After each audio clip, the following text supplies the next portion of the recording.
I'm not surprised, motherfuckers.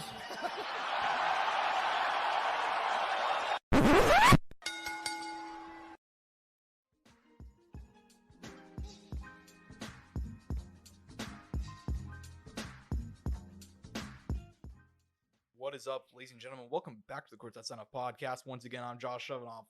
As always, welcome by the one and only man of the hour, too sweet to be sour. It is Angel Ortega. We got a lot of stuff to talk about this week, boys. UFC Atlantic City to go over, UFC Vegas 90, as well as a bunch of news. As always, we are brought to you by two fantastic sponsors of the show, Rogue Energy and ELYXR. Rogue Energy keep me fueled up, whether I'm at the gym, working from home, or doing this podcast. I'm always there, man. And you guys can also get to the finish line with code SOUNDOFF at checkout, all caps for 10% off. ELYXR, they're going to get you really high with their Delta 8 products. Again, code SOUNDOFF at checkout for 10% off both rogueenergy.com and ELYXR.com. Well, Angel, last Saturday night, UFC Atlantic City. You fucking jinxed it. You went ahead and finally picked Aaron Blanchfield. I told you it was going to happen. Yeah, I know. After a long time of not picking Aaron Blanchfield. And unfortunately for me, ends up losing the fight. Manon Farrow wins by unanimous decision, 50-45 across the board. She got fraud check, Josh. No, I'm just kidding. I don't think it was. I don't think it was a fraud. There were a bunch of people calling it a fraud check, though. I disagree, but there were people calling it a fraud check. I mean, 50-45. I think you couldn't give her. You could have given her one. Yeah, I thought the 50-45 was a bit intense. Yeah, I gave her. I want to say round 4. She had good success. Now, granted, it doesn't change the result of the fight. fight. Fuck no, of course not. I did think it was a bit closer than what the judges had it, but regardless, yeah, I mean, a lot of people were like talking about this like as it was the worst fight of all time and all that stuff. No more women's main events. I thought the fight itself was fine, actually. I didn't hate it. Like, you saw Blanchfield was still coming forward, trying to make something out of nothing. Yeah. And some people were like, why didn't she go for any takedowns? It's like, I don't know, man. Did you guys watch the fight? Like, she kept on trying to get a hold of her. It's just like, it's hard to. Manon was strong. She was very strong. It's hard. Tall. And it's hard to kind of close the distance whenever you're the much shorter and not as long fighter. So I get it. Look, man, they got to give man. I mean, if this fight was relatively easy to score, easy to kind of also see where we're moving from here as well. Yeah, she's gonna fight for the title next. Gonna fight the winner of Grasso Chochenko. God willing, there's no draw. Could you imagine? Yeah, I know, dude. And then that's it. I mean, what did you make of her win overall? And yeah, man, what do you think? I mean, she just was very, like I said, technically sound, comfortable on the feet. That's where I thought she would have the biggest advantage, and it showed. I mean. You know, you have it pulled up right here. I mean, click on her name and show that record, man, because the wins. I mean, it makes sense now. I mean, she's 12-1 with her one loss being to Leah McCourt up at bantamweight. Debut. And that was her debut. Warriors. Yeah, and she's a stand-up fighter going against a jiu-jitsu guy. But Josh, go a little up. You could even leave it right there. But these are her. Look, these are her wins. Tabitha, Victoria Leonardo. No disrespect. Yeah, no disrespect to Victoria Leonardo. But Tabitha Ricci, pretty decently hyped prospect, right? Yeah. Mayra Buenasoba, not fighting at this weight class anymore, really. No, but a future title challenger. That's another one. Yeah. Or former title challenger, right? At this point. Well, yeah, I meant like at that point. Yeah. Jennifer Maia. Caitlin, well, not Caitlin Shugeki anymore, whatever it is now. Caitlin Serminia or something. Yep. Rose Blanchfield. I mean, that's a pretty fucking solid group of gals, man. Yeah, I mean, she's going to get the title shot next, and it's very well deserved. They could have even given it to her after she beat Rose. I thought they were. Because of the whole draw, they had to kind of fucked up both Blanchfield and Farrell. I think they both their title shots. So do you think they would have maybe done a Macy Barber Blanchfield title eliminator in a different world? Because let's say, Val or Grasso wins and it's decisive, and then we get a Farrell fight, or do you think it would have been like Blanchfield versus Grasso or Macy Barber versus Grasso in that scenario? I mean, I know that's kind of like fantasy matchmaking there and kind of assuming things go a certain way. I think here's what I think would happen. I think, let's say they give Grasso the win or Shevchenko the win. Let's just say for sake of argument, Grasso, right? Mm-hmm. I think they probably would have run Blanchfield versus Grasso because they clearly were pushing her. There's a reason why they gave her this main event in her hometown, and she ended up didn't end up going the way they wanted. And to be fair, they did the same thing for Manon Farrow against Rose, but that fight wasn't very, it was okay. It was just an okay fight. Didn't impress in the same way that a lot of people had kind of expected her to. It happened. I can't remember anything about it honestly, outside of that Rose said she broke her pinky or some shit. Yeah, I mean, she didn't exactly impress in the same way. So I think they probably would have run more than likely Blanchfield against Grasso and then Farrow against Shevchenko. I think probably, and that's barring that Shevchenko doesn't move up. I think if Shevchenko loses her next fight, she's moving up to bantamweight. I think more than likely. Just because like this division's getting so stacked now, and it's the inverse. You know, whenever she was at 135, that division was pretty stacked. Now she went down to flyweight because there was nobody there, and now she could do the exact opposite, just pop back up. You know, there's nobody to really they got Kayla coming in, but that's it. You know, but yeah, I mean, as far as this fight goes, man, I mean, they're gonna go ahead and they're gonna run Faro against a winner of Grasso Shevchenko. I like it, love to see it. Blanchfield, some people calling her fraud check, dude. Aaron Blanchfield is not even 25 years old yet. Yeah, no, there's nothing to worry about here. No, there's nothing to worry about. And even then, like, I will say, dude, this was always my worry, though, in all her fights leading up to this one, that I thought that she was going to eventually kind of have one of these kind of fights.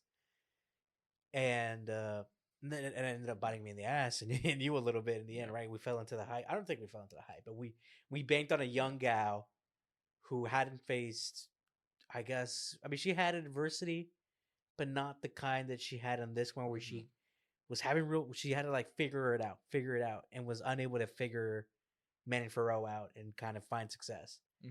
And when she did get to that situation, she wasn't able to create or react to it in the appropriate manner.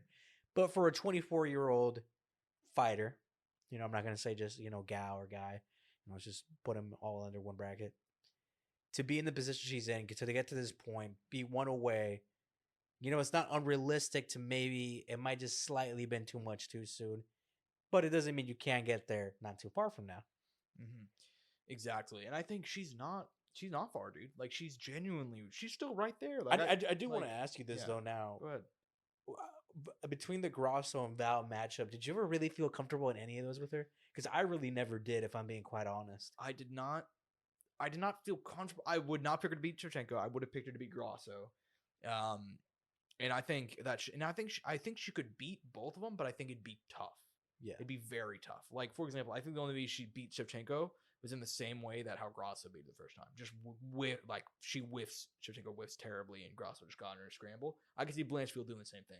Outside of that, I don't think there's any way she beat Shevchenko. Grasso, I think there's a decent chance. I think like that would have been a really scrappy fight. It'd be a very scrappy fight. I could see either one of those winning, but I'd pick Val 9 times out of 10 against Blanchfield. Yeah, and then Grasso, I'd probably pick 6 out of 10 times. I guess I'll probably give her like the advantage, but I think it'd be close. How long do you think we see her again in a title fight position? Or I think I give it less than 2 years for her to be in this position.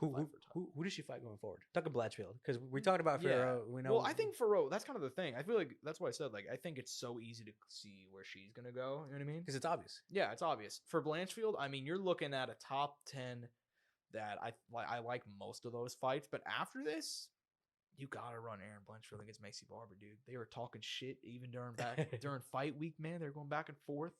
They could run. I mean, Rose would be interesting, maybe, but I don't think so, man. Not right now. Not right now. Andrade is booked. Caitlyn just lost again. I mean, knowing our luck, Josh, I could see us getting Rose Blanchfield. I could see us getting Rose Blanchfield too, but I would love to see Aaron Blanchfield against Macy Barber, and that fight is so interesting. I believe they already booked once before, and it didn't end up happening, which I think is a good thing for both of them because I think now makes more sense. Yeah, and also, dude, like Macy Barber looks fucking good. And if Macy wins that one, she establishes herself for the title right after Manning. 100%. So it's very compelling. I think that's the fight to make. That's if one quick thing. I'll go and wrap up real quick. The only other reason why it may not happen, and the only other fight I will accept otherwise, is Macy Barber against Juliana Pena. Okay, because they've been talking some real shit back now, and forth. Another one. Yeah. Do you think Manning should wait for the loser of Val Grasso as an opponent too, and not go the Macy Barber route? I'm gonna say yes, because she should, and I think she will, because it's so. I mean, you're not gonna be in this position too many times. Like, she's the clear number one. Also fighting like one of the, you know, if she could fight Val, who, you know, let's say it ends up being Val who loses, right? Val ends up losing again. You're fighting probably the greatest woman to fight in this weight class, and what I would imagine would be a 5-rounder, unless it's a pay-per-view 3-rounder. Yeah, I mean, that's a big deal for a young fighter. Yeah, and especially because in a way she'd be getting her shot again at number 1 contendership, without it probably being technically called that. Yeah, but it would be that. Yeah, I mean, look, I think if I'm for waiting, I mean, they're gonna fight again. I mean, if you guys listen to the pod, you know this. That fight's probably gonna happen in September, like because they're filming Tough right now, and from what I've heard, they want. And I know Shevchenko's not a fan of it, but they want to rerun that fight Mexican Independence Day again. But it'll be in the States. It'll be in the States, and like she was like, dude, just to go back real quickly, I remember I saw like an interview like 3 or 4 months ago with Shevchenko. She was like, yeah. If they can do that fight on Mexican Independence Day, we have to do the trilogy in Kazakhstan on Kazakhstan. Kyrgyzstan, excuse me. And I'm like, girl, you realize you fought in the States, right? Like it was like they just called it Mexican Independence Day. I mean, it's neutral territory, Josh. But let's be honest, with the Mexicans around in Vegas, they take over. I get you. But I do think if anything, those gals are deserving of being like an MSG. You know what I mean? Yeah. They could easily co-main those gals, or even main event. I'd make an argument for a main event because when they're going to bring out the fans, they're going to put on a good fight. It's a trilogy. It's not going to be hard to sell.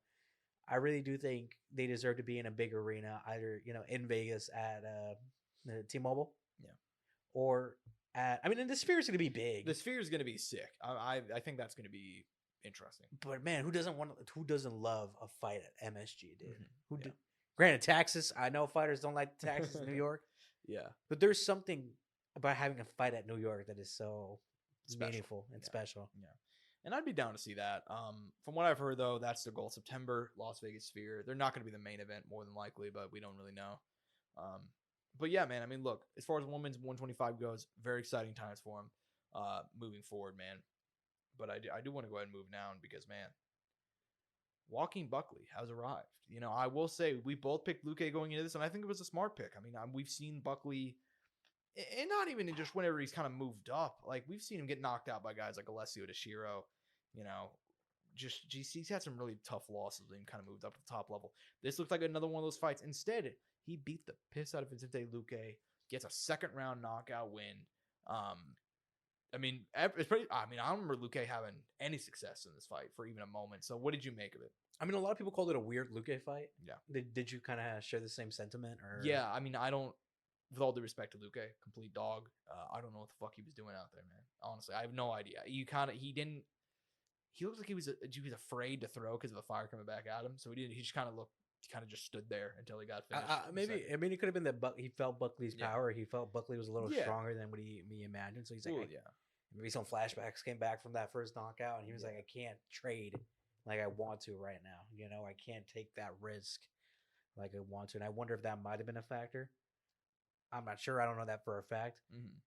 But for Buckley, I mean, this went as well as he could possibly want. I mean, TKO in the second round over a ranked guy who has some relevance, who we coined the dark horse of 170. Yeah. I think we can put that to bed now. I mean, I mean, it could change, I mean, obviously that could change. But, I mean, he's now here. The thing is with Buckley still, and me and Josh talked about this off air. It's actually one of the first things I mentioned when I got in here. I was like, I don't know how much success Buckley will have going forward. Because, and we're pulling it up now, the rankings as far as matchups, I don't know if he beats, like I tell Josh, something I try to ask myself is when I look at the top 15, could I see this guy either now or down the road or some improvements beating any of the number one contenders or guys who are trying to contend or the champ today? And I kind of try to mess with the scenarios it makes up in my head. But I'm not sure that if you put Joaquin Buckley right now in there against Shockbot or Leon Edwards, if he beats either of those guys at this time. Now, granted, like I said, that doesn't mean down the line he could. But even when I try to imagine that, I'm not sure if that's even a possibility still. I'm not even sure if he beats a guy like Bilal Muhammad who gets a lot of hate at this time. Yeah, and look, I mean, he's improving how old is Buckley? 29. He's 29 years old. But that's a good time. He's in the right age to be at these rankings. But he definitely going forward, I'd say develop, take it slow, improve, travel, go to different gyms. And then, at some point I think it could happen. Just not right now. And I think you should enjoy the process. I agree with you on that one. And I think he's a guy that is improving, and he's still in his 20s, so there's definitely room for growth, and he should be trying everything he can. But at the same time, I agree with you. It's going to be very tough for him at the top level. Even beyond the fact that he's, 5'7" in a weight class. Is he actually 5'7"? He made look. Okay, Josh. I was about to say. I'm sure he says he's 5'9". People get offended by their height. He's 5'8". He's 5'8". But they list him at 5'9" on the UFC. I bet they do. 5'9", dude. 5'9" is like. Actually, I take that back. Never mind. 5'10" is like the fakest height. I swear to God, there's no. You mean 5'11"? No, there's no fuck off, dude. I believe people who say they're 5'11" because why would you pick 5'11" over 6 foot? Nobody says 5'10" though. Nobody. If you say 5'10", you're a fucking liar because you got to add that second part to it. You got to have the 2 digits, you know. But anyways, yeah. So anyways, he says he's 5'8". He looks like he's 5'7" out there, you know. So dude, I'm 5'7". Goddamn, he's probably 5'8" in shoes, you know. So he might be like 5'8" and 3/4. You know, he could be one of those guys. He could be that, you know. But regardless, yeah. So about height, like, yeah, it's gonna be tough for him, especially at the top level. I mean, guys like Shavkat, guys like Leon, but he's so explosive too that maybe he can use that, you know. But it's gonna be tough, man. It's gonna be tough. We should see how he does with some of these wrestlers, though. You know, the Sean Brady's, the Bilal's, like I mentioned. Even Kamaru Usman. Kamaru Usman's still ranked in the welterweight division. And me and Josh were talking about this also off air. I think the perfect fight to make, honestly, is Joaquin Buckley against Sean Brady. I think that makes a lot of sense for both those guys. Yeah, I'd say so too. Because you just got to look at the rest of the division. It looks like Gary's going to fight Covington, you know. Kamaru, who knows? Bilal is going to fight for the title more than likely. Shavkat's still injured.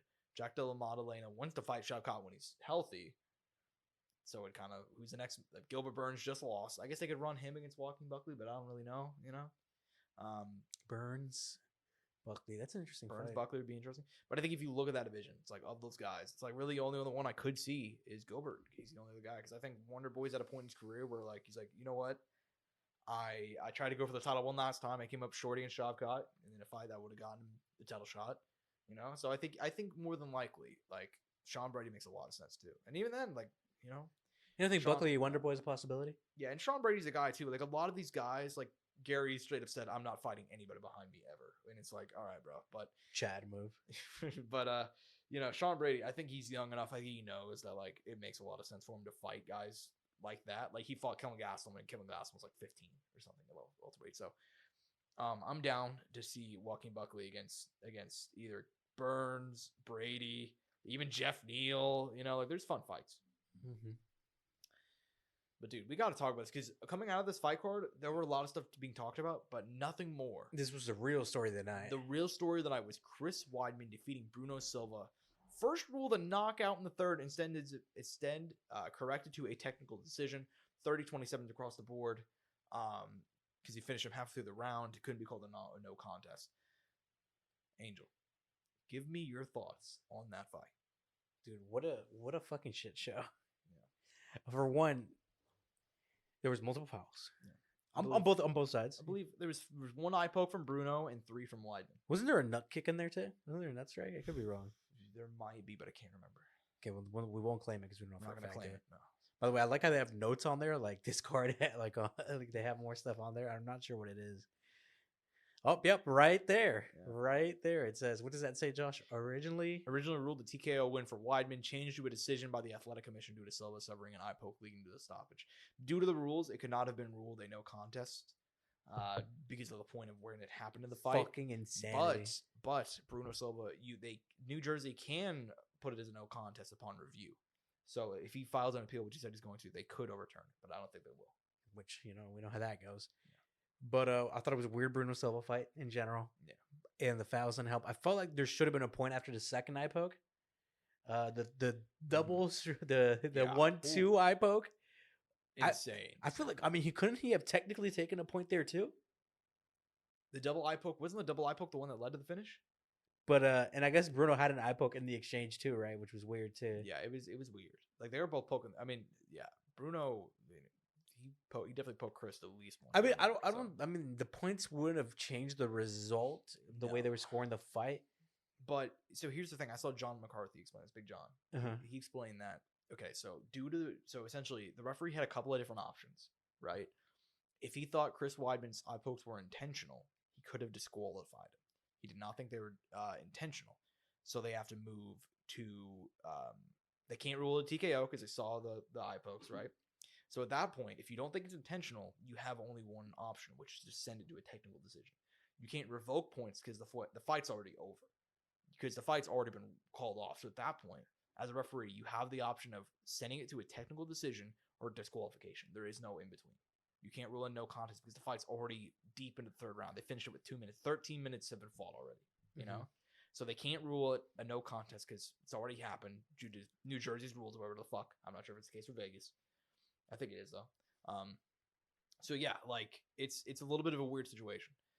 But they cannot take points away because of when it happened. They would have had if they would have taken a point away earlier in the fight, fine. But because the fight's already been called off, they can't go back. So it's a little bit weird. But hey, fuck it, good for Chris Weidman, right? Tell you, it was a weird moment. Like you want to celebrate it, but then the way it all went down, it's just a little rough. Yeah, I mean he hit him with one school eye poke, and he was walking like, I'm fucking back. You know, it's like. Yeah, let's go, Chris. We've talked about this before. You've seen the movie Knight's Tale, Knight's Tale with Heath Ledger. Yeah, Heath Ledger. Yeah. You remember that scene where he wins his first like night? Like they go to that competition where they're doing like they have like there's different little competitions they won where they're and you remember when they do the sword fighting? Yeah, and they're in that little square, and then at the end, I can't even think of the actor's name, but the guy who plays Vision gives that little speech and he starts talking. And it's silent. No one's saying anything. And then his homeboy, who's also a peasant with him, you know, realizes the awkwardness. He's like, "Yeah." It was one of those moments. Yeah, dude. It was. And look, I don't blame Chris Weidman for this. Honestly, I mean, I think people are like he had the fingers out all night. It's like, bro, do you know how many fighters all do that? Like, and it just doesn't. Dude, he won that. He took a book out of John Jones that night. He did, but you know what? I don't see anybody complaining about John. That's how I know this is all fake outrage. John Jones does that shit every fight. Nobody says anything. I'm the one who's always been complaining about it. You know what is it called? But like, we've talked about this before. It's like, dude, you can literally foul in a fight and nothing will happen. Like you get you get a groin strike, you get an eye poke, and you could probably do some dirty shit in between. You like you grab the cage multiple times. It is crazy how little referees give a fuck, you know? Yeah. And so, I mean, some of them, I don't know. Let's not put everybody under one. Yeah, and look, like, this isn't, like, I said this is the best case. This probably isn't the best case because Bruno landed a couple of his own, you know, and Chris looked genuinely really good. But the fight could have maybe changed, though, if when the second foul occurred and the ref stopped time. Took a point. Could have changed things. It could have changed. Like, Chris maybe would have fought a little different. Maybe some stuff would have changed. Yeah. Maybe he would have came forward more. Maybe, and granted, this is all speculation. It's speculation, what if scenario. But I do definitely think the ref should have established himself more in some capacity in that fight. It was that short Jack guy. I can't think of his name. Gary Copeland, also known as Brock Refner. Brock Refner was in there. Yeah. I love that. He looks like if you took Brock Lesnar and just shrunk him down, you know? That's literally it. Yeah, no, and I mean, it was just an all around shit show. It was a weird situation, but you also wanted to make it a feel good scenario. Yeah, and look, it is kind of a feel good scenario in a couple of different ways. I thought that Chris looked good. I think he looked genuinely good out there. Oh yeah, facts. Like he looked fluid. He was landing good strikes. Like I that's why he won on the technical decision. You know, like looking past this though, Josh. Yeah, because you know the result is the result unless they get appealed. What's next for Chris Weidman? It should be a rematch. It should be. I don't think they're going to do the rematch. I think they're probably... So here's the thing. Chris Weidman, going into this weekend, said he had 2 more fights on his deal. His next fight on his deal is going to be his last. So they're going to give him Bo Nickel. There's no way that fight's going to happen. No, I think so. I think you got to think What's your theory crafting behind them? My theory crafting behind that... This is also thinking that Bo Nickel beats Cody Brundage. Oh, yeah. Whoa. You know, like... Oh, geez. It's MMA, Josh. It's MMA, I know. So I'm not going to, whatever. So I think they're fighting very close in schedule, right? The UFC, whenever this stuff happens, if the guy wins that they want to win, they'll rerun it. They won't rerun it, excuse me. If the guy loses that they wanted to win, they'll probably rerun it. I don't know. I don't know what they wanted from this one. I think they probably didn't really care. But Dana's been upfront about wanting Chris to retire and the fact that he only has 1 more fight on his deal. His next fight's going to be his last in the UFC. They're not going to re-sign him. 40 years old. Dana said he's not going to re-sign him? Well, I don't think he will. I mean, he already broke his leg and he already told him to retire multiple times. So, and I don't think the result will change his mind, So, I don't know. I think more than likely, I think they have 1 fight left in the UFC. And you have to think about it. What do they do to all the legends? They fucking feed them to guys. It doesn't matter if it's the least. They're like, guys, Bo Nickel's unranked. Dude, doesn't have a lot of fights. What could go wrong? Dude, I mean, and look, Chris might win that fight, but at the same time, it's like if you want to give Bo Nickel a name, which they want to do, and Chris is still unranked. And he wasn't This that. He's sets not that far removed from the rankings in reality either. This sets him up for Bo Nickel to even get potentially a ranking or be in a position to fight a top 15 guy next. So I think it makes a lot of sense from that point of view. Let me be clear here. Fucking hate it.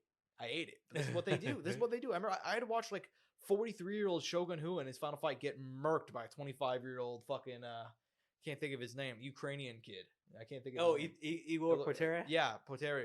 Who then did a Fortnite dance after knocking him out. Like little robot. Yeah, and he was like 20-1 or some shit. I'm like, dude, Shogun hasn't won a fight since I was in high school. Why the fuck are we doing this? But that's the way they do it, Like, it's disgusting, honestly, but that's just the way it. Unless you're like a guy like, I don't know, like Robbie Lawler, they really like. Shout out Robbie Lawler. Shout out Robbie Lawler. Yeah, Nico Price, that was good booking. Best retirement fight. Best retirement fight ever.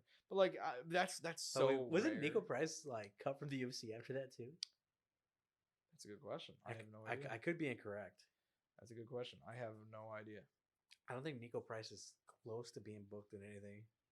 He has had such a disappointing run the last few years. His run in the UFC has been weird in general. Yeah, I mean, he's had so many bangers. Let me see. No, he's still with him apparently. Still with him. Well, that's good. But he, god damn. So he came in, had a couple bangers, right? It's been up and down. Came in undefeated, had some bangers, lost to Luque, rebounded, got a couple wins, lost a couple more, rebounded again, had a couple losses. He fought Cowboy and All-Star going downhill. He fucking draw win, a draw for him. Lost to Pahea, beat Cowboy Oliveira, who another guy that just has Michelle not. Pahea, by the way. Yeah, let me be clear. Yeah, he lost to Michelle Pahea. Then he beat Cowboy Oliveira. Lost to Philip Rowe by knockout. Lost to Robbie Lawler by knockout. So, been yeah, rough. tough. But he's still with the UFC.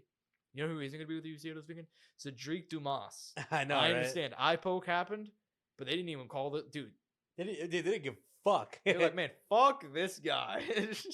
Dude, by the way, we completely undersold his criminal record on the show last week.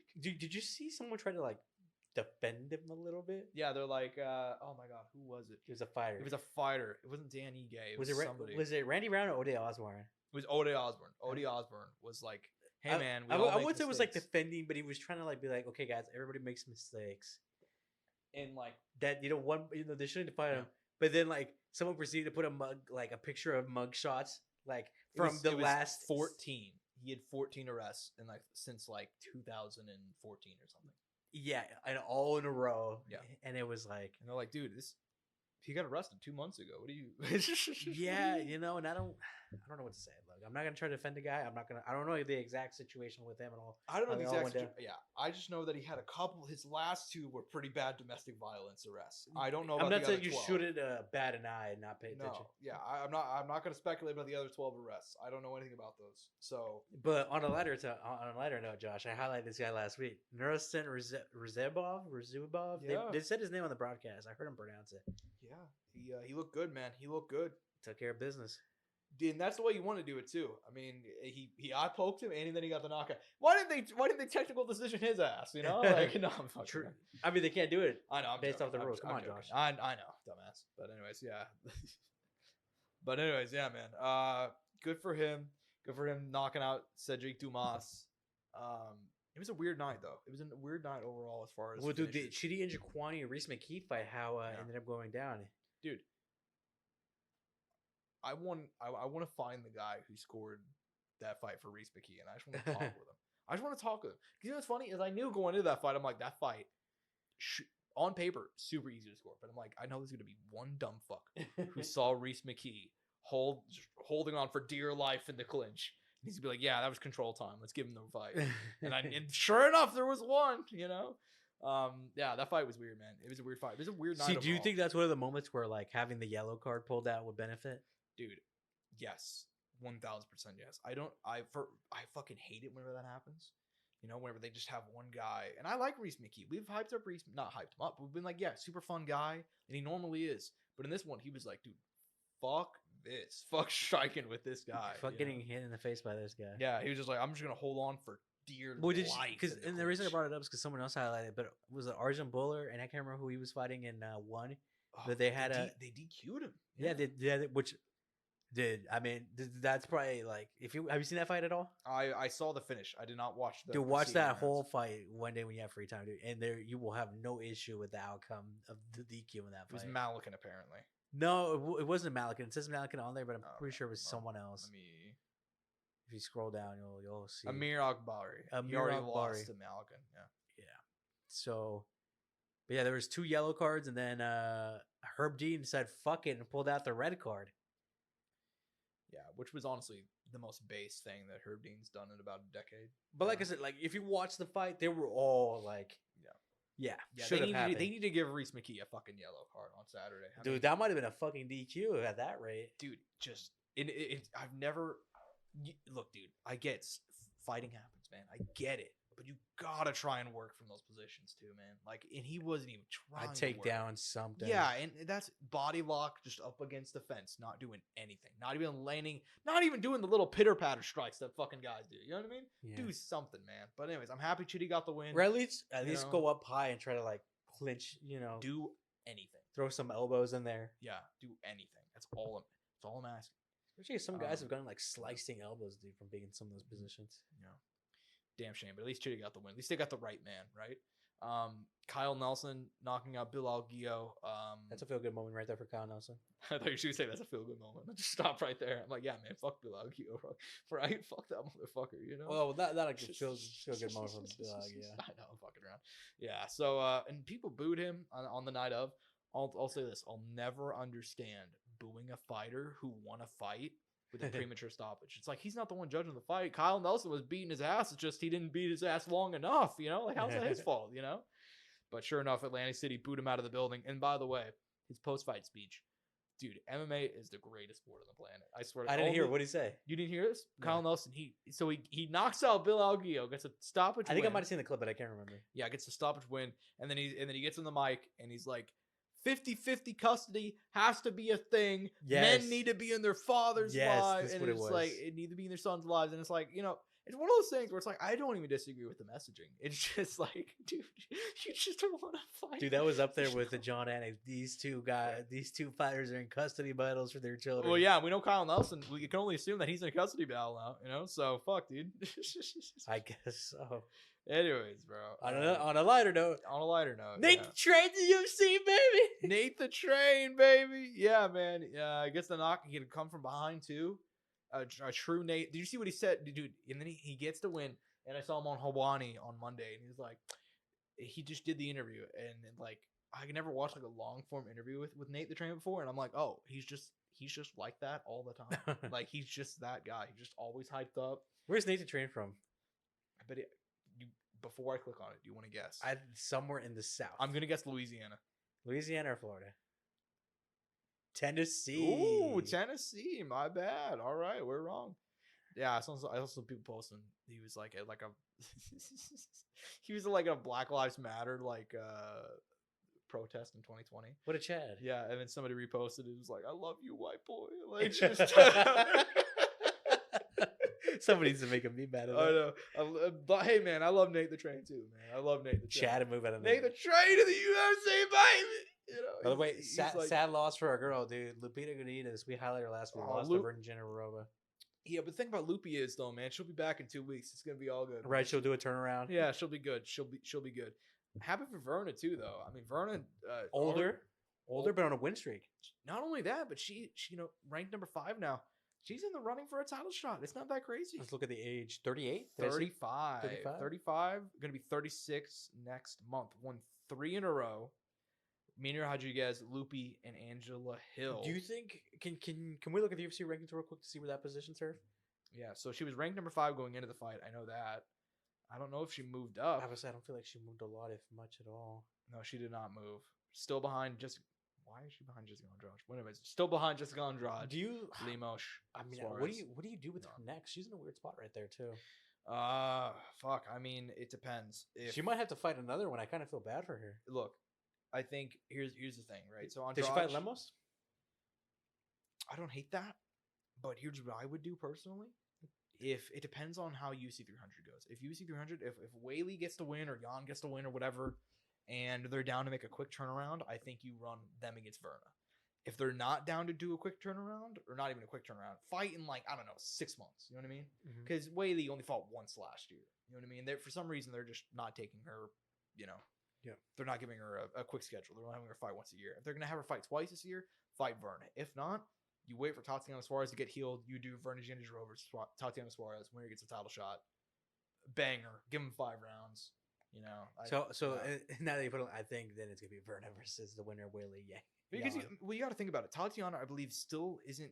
I don't even know what's going on with her. Wasn't she booked at one point? She was booked to maybe even fight Verna. I can't remember. I mean, she's had a couple of fights fall out. Yeah, let me just double check. Wow, that's completely unhelpful. Thanks, Google. I didn't realize that you guys had a new shitty feature that if I. Wow. Anyway, so Tatiana. Let me just double check. I know that she's currently hurt. I don't know when she'll heal. Do we know the injury? Okay. Supposed to fight Verna. Verna pulled out. Oh, okay. She faced Andrade, beat her. Supposed to fight Lemos in February.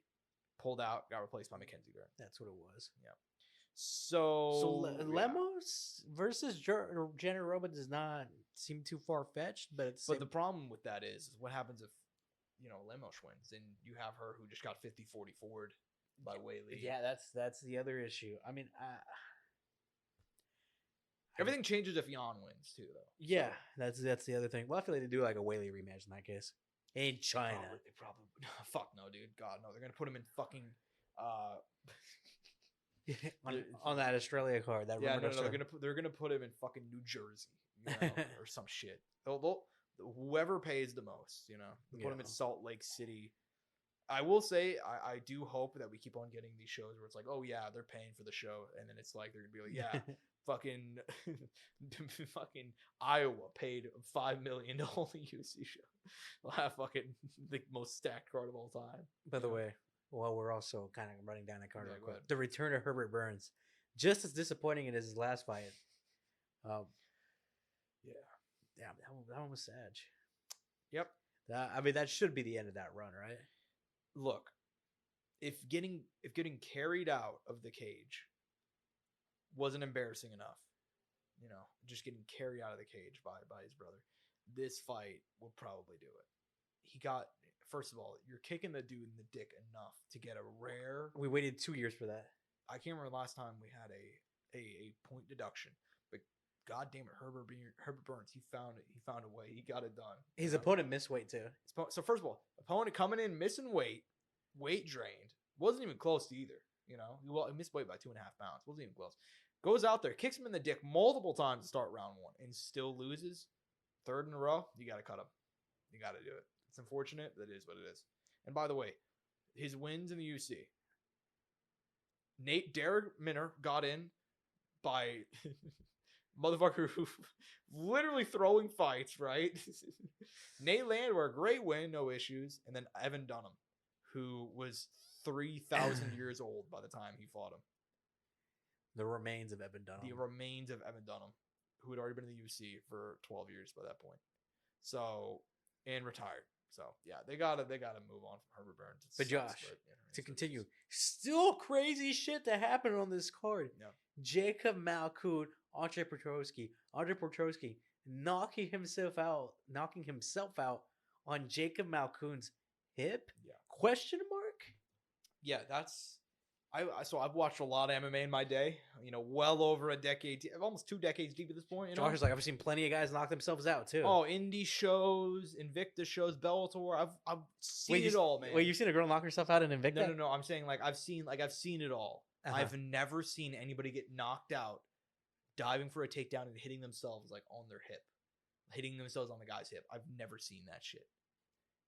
And some people were like, "Yo, I bet he threw the fight. Check his bank, check his DraftKings." And I'm like, "Yo, man, look, if he's throwing the fight, he's not throwing the fight in the most weird way of all time. He's definitely not taking advice from James Krause. No, he did not take advice by James Krause. James Krause, you saw what happened with him and Derek Minner. Derek Minner when they're fucking dude. I still can't believe it. The gall of those motherfuckers. The gall of those motherfuckers. Goes in, throws 3 leg kicks in a row, falls down, holding his like, and then just like he's fucking Peter Griffin. And then they check their bank accounts, and sure enough, like. By the way, Jesus. I don't know if he'll probably never see this, but this is an open invitation to James Krause to come on this fucking show live and let us interview him and do his tell all of what happened. Dude. James Krause, if this does get clipped and gets him somehow, we are Kansas City natives. James, we could go to you. You can come to us. You can kick both our asses, and we're not afraid of that. Hey, you know what? We'll bring Nate as our backup. It'll be 3-on-1. Yeah, he means Nate Diaz, by the way. Yeah, I mean Nate Diaz actually. Yeah. No, all jokes aside, Josh, would you be ever open to the idea to interviewing James Krause and doing and having a conversation with him regarding that everything happened, the aftermath and everything that occurred? Yes, I would, but I don't think James Krause is gonna end his story, and I think in a really tragic way. And I feel like people aren't really talking about that. I don't feel good about. I mean, I do kind of feel good joking about it. I don't give a fuck, but it's not really. Josh. It's true. I mean, you got to think. So we're just gonna cut into this. It was in the bonus section, but I do want to talk to the guy. No, we'll get to that. We'll get to that. We got to make a clip of it. But I really do want to talk to him and have an interview with him. Yeah, and I really want to be like, I just want to hear your side. I don't want to judge you for anything. Yeah. I'm sure people have judged you enough. I'm gonna put his feet to the fire and be like, hey, did Derek Minner? Did he go in there? Did he throw that fight? I need to know. James, look at me in the eyes, right? Please don't beat me up, but look at me in the eyes right now. Like, no, I think James Krause is he made a big mistake, but I think James Krause is still a good guy. He may not be I don't think he's a piece You could be a good person and make a really big mistake. Yeah, I don't think he's a piece of shit or anything. I think it's an incredibly funny situation. I think he just made a really dumb choice. And it was incredibly dumb. That's the way that's the way to put it. It was incredibly fucking dumb. And also, by the way, Josh, this is day 1 of reaching out to James Krause for an interview. Jesus Christ. Yeah. Day one. We'll go ahead and ask him, man. But yeah, I mean, in regards to that, I mean, anything else we talk about on this card before we go and close out, man? I mean, we didn't highlight this one, dude, but Ibo Aslan incredible name, versus Anton Turkalaj was a fun fight. Yeah, it was a fun fight. Knocks out Anton Turkalaj. It's got to be it for the Pleasure Man, right? Yeah, and the Pleasure Man wasn't doing bad in this fight either, but starts trading in the 3rd round. Aslan starts sitting down on those punches, and that is the end of Turkalaj's run, probably in the UFC. Maybe one more, doubtful. Yeah, I mean, first of all, the Pleasure Man is still one of my favorite nicknames of all time. Granted, though, Josh, he did have a tough dude. bout. Yeah, I mean, those fucking names, man. Oh my god. This was a rematch, though. Yeah. Of a fight he had won outside of the UFC in Brave CF. You see it down there. Yeah, he beat him back in 2020, submission win. Handed him his first loss. They fight 4 years later in the UFC after the Pleasure Man faced Jailton Almeida, Vitor Petrino, Tyson Pedro, and now Ibo Aslan. Just business taken care of. Killers row, dude. And by the way, Ibo had not lost since he'd lost to the Pleasure Man either. He took his pleasure right back. Anyways, yeah, I feel bad for him, but I mean, that was a really fun fight. That man was seeking justice. They got the fight in the night bonus. At the very least, it's $50K for him. So if he's going to go away, at least he'll exit with some extra money in his pocket. 100%. So before he makes it to PFL or Bellator or wherever. I think he's a perfect PFL guy, honestly. Perfect PFL fighter. 100%. You don't think he doesn't give you ONE FC vibes? We'll see. Maybe Shotri wants to be Pleasure. I don't know. Shotri wants the Pleasure Man. He wants the Pleasure Man. We'll see. He needs stars, dude. He does.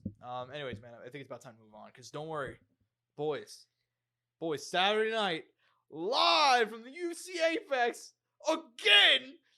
Nah, fucking. Anyways, yeah, we Josh, got. Yeah, you didn't have to do that. I know I didn't have to do that. I know. I'm sorry, man. I just don't get it. It's different hearing your voice over Skype and wanting to punch you, but it's another thing being in person and being capable of punching. Are you gonna James Krause me right now? Are you gonna fucking? We might have to cut the show right now.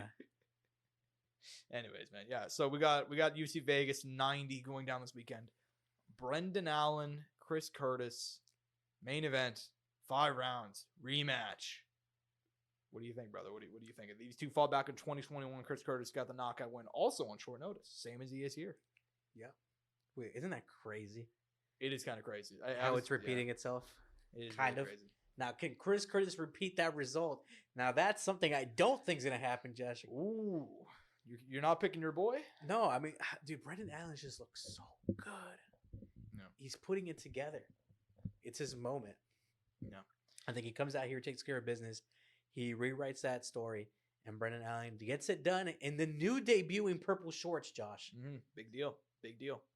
Yeah, and not only that, he is undefeated since losing to Chris Curtis.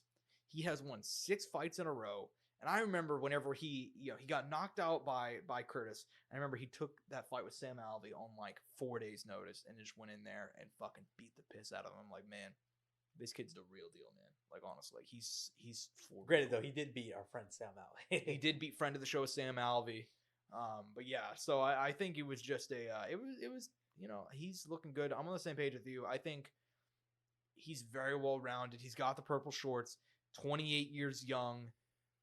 I'm going to pick him, man. I love me some Chris Curtis. I'm really happy he's getting the opportunity. I think at the very least, he needed at least one UFC main event.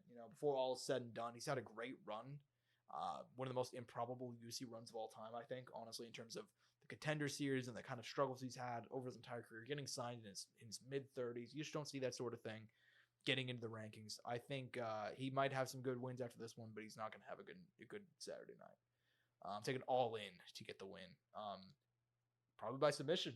He's won 5 of his last six by submission. So, Granted, though, Jim Chris comes out of good jib, good game planning. We know what those guys are capable of.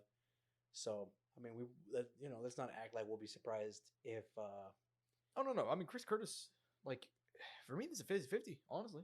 Like, by the way, speaking about 50-50s, have you seen the results in dogs versus underdogs on the year?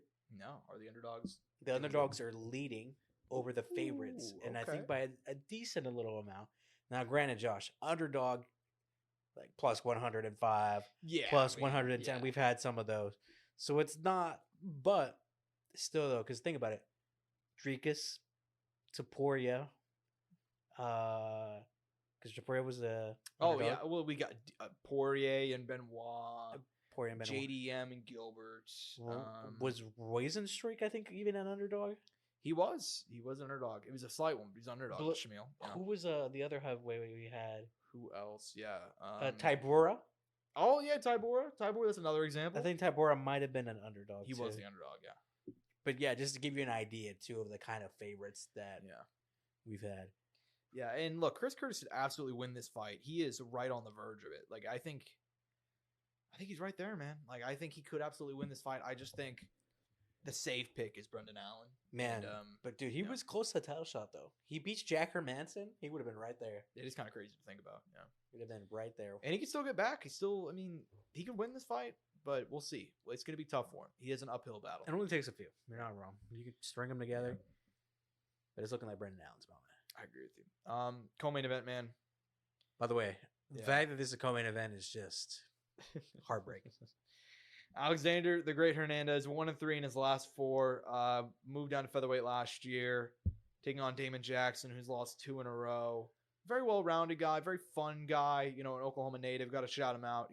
He's like your trustable vet in the UFC, like a trustworthy vet. Yeah. He'll show up, he'll fight, he'll make weight, and he'll put on a pretty good show, and he's capable of beating a lot of guys. Good way to put it. Very conflicted about this matchup. I think it could go either way, man. What are you thinking? I'm on the same boat as you. I'm not a big fan of going in either direction.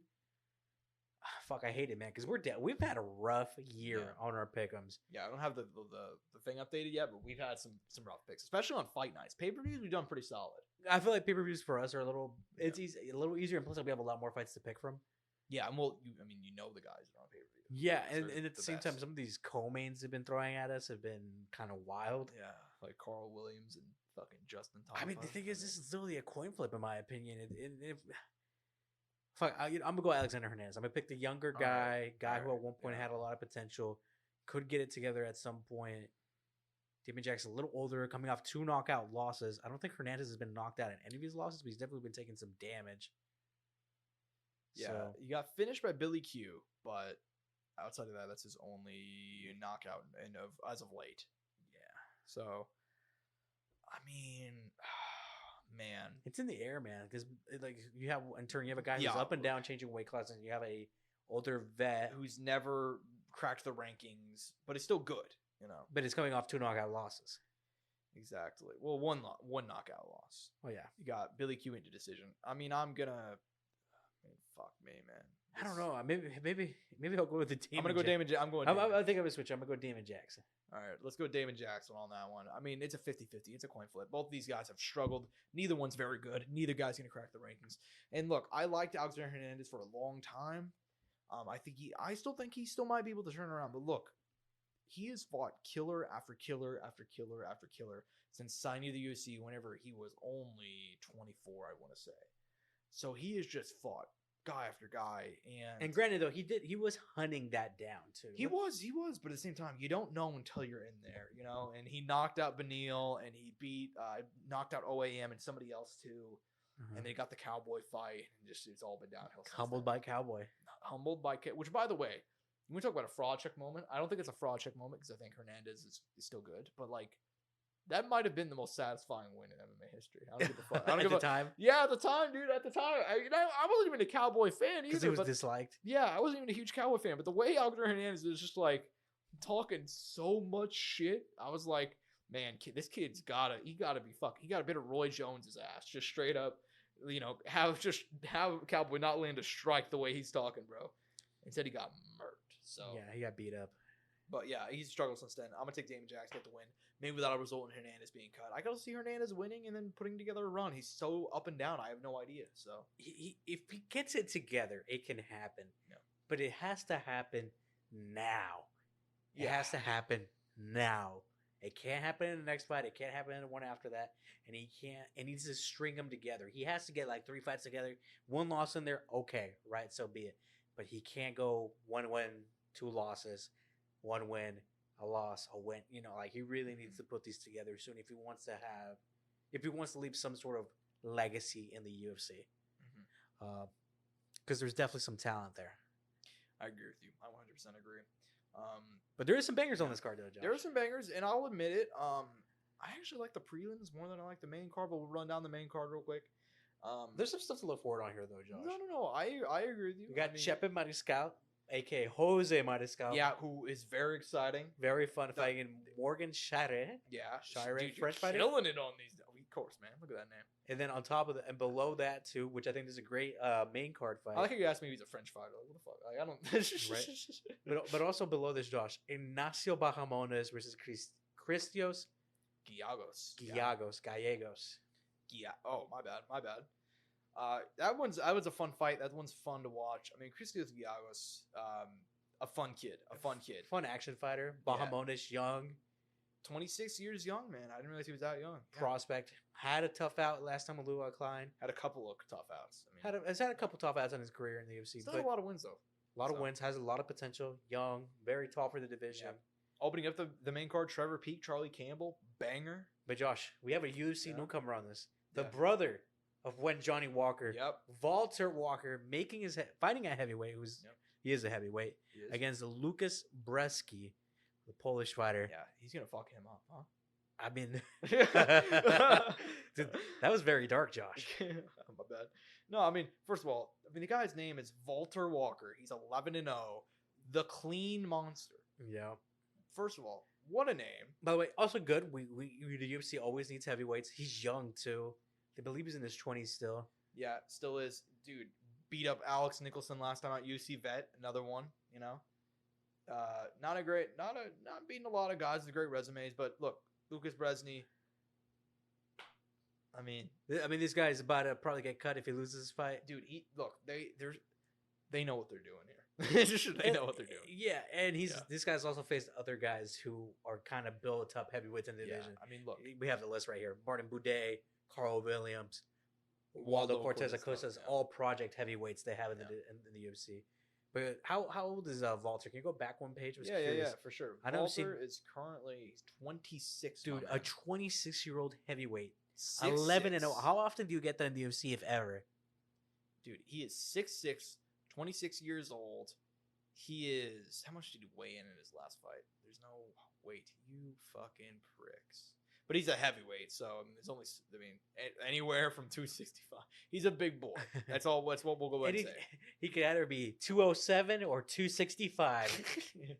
Yeah, literally he's big. I don't know why they never have his weight on here. That's so dumb. But I mean, they'll add it. I think when he makes his UFC fight, they'll actually add it. I think Yeah. because some of these like regional shows, Yeah, they'll have they like just don't have the weights, which Yeah. makes sense. I'm surprised Titan FC didn't have it though. That's kind of odd, but whatever.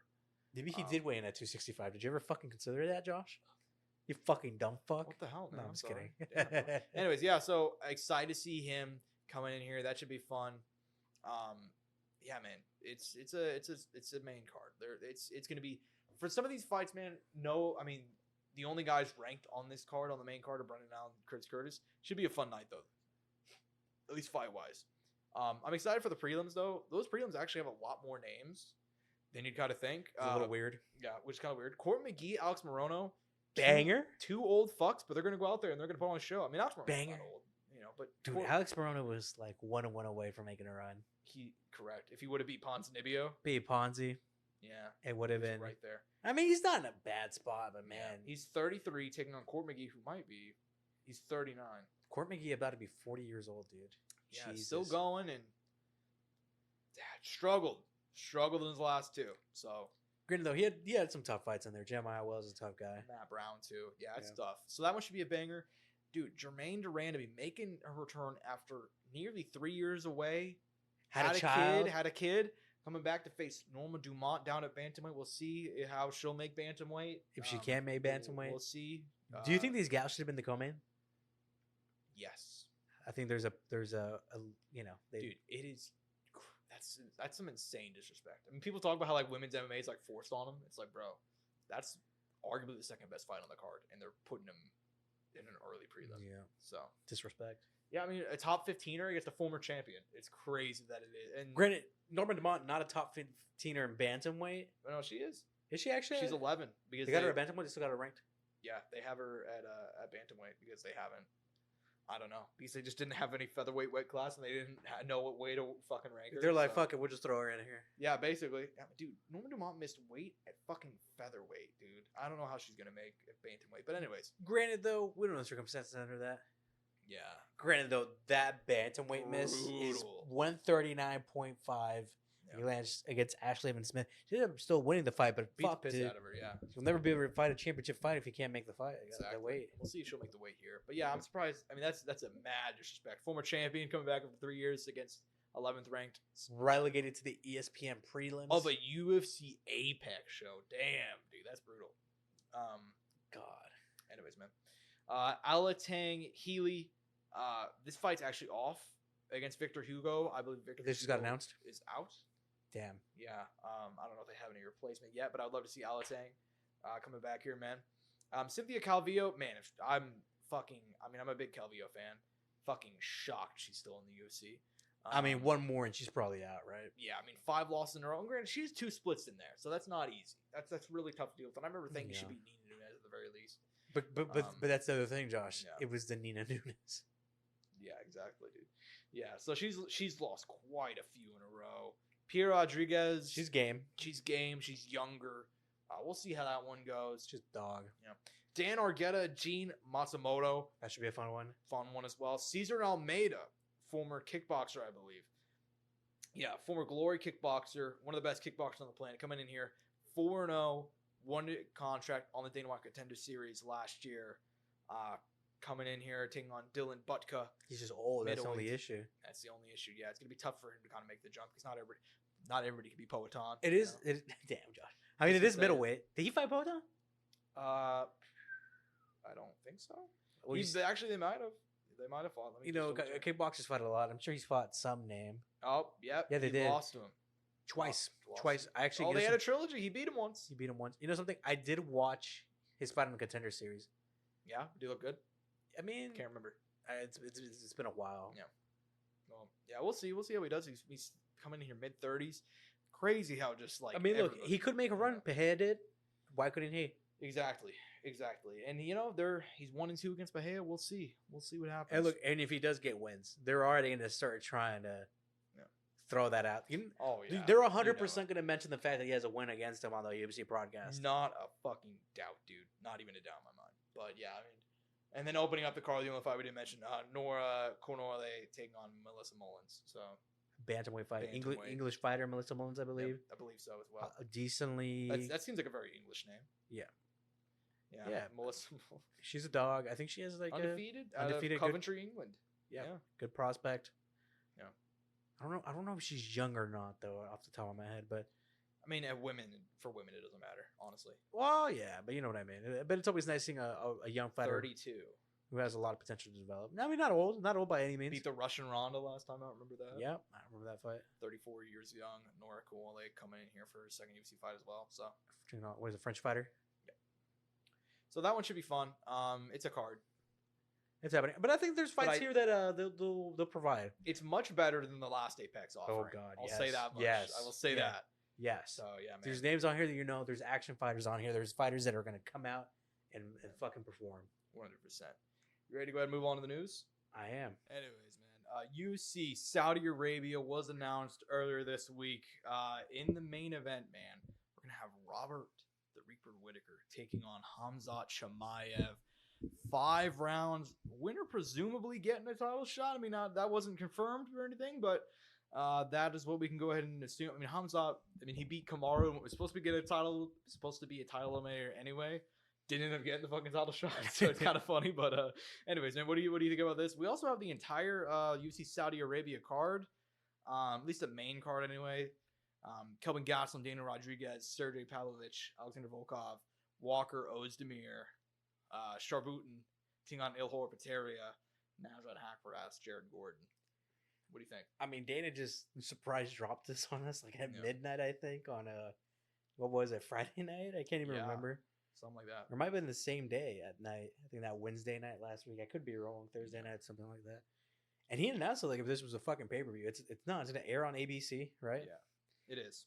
And he just dropped like great quality of fights that could pause. I mean, if you labeled this as a pay-per-view, you could 100% see it. Like if you said this was 303 or 304 or whatever, you could absolutely think that. But wow. What a fucking great fight. Yeah, and honestly, dude, like, the thing to me, this absolutely confirms to me that they were going to go ahead and, like, Saudi Arabia told them, like, hey, bro, the fuck are you doing here? We're not having Jairzinho, Rose, and striking and Shamil as the main event, bro. We want something better. We want something good. I have no doubt in my mind that that's exactly what happened. And I remember that was the thing that people said happened. Like, that was the rumor. Several reports came out. And then Dana was like, fuck no, media doesn't know shit. MMA, you know what he normally does. And then now he just randomly comes back with like the greatest fight night event of all time for Saudi Arabia.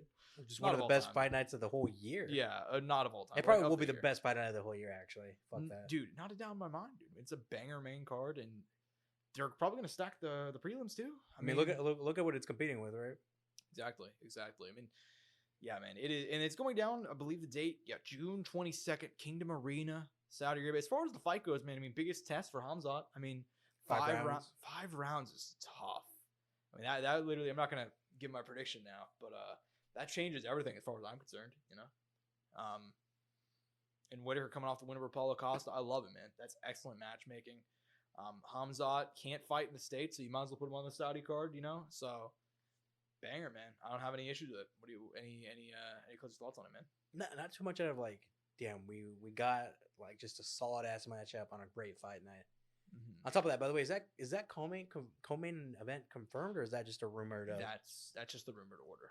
We don't know for sure what order it's going to be. And by the way, Sergey Pavlovich, Alexander Volkov may not happen.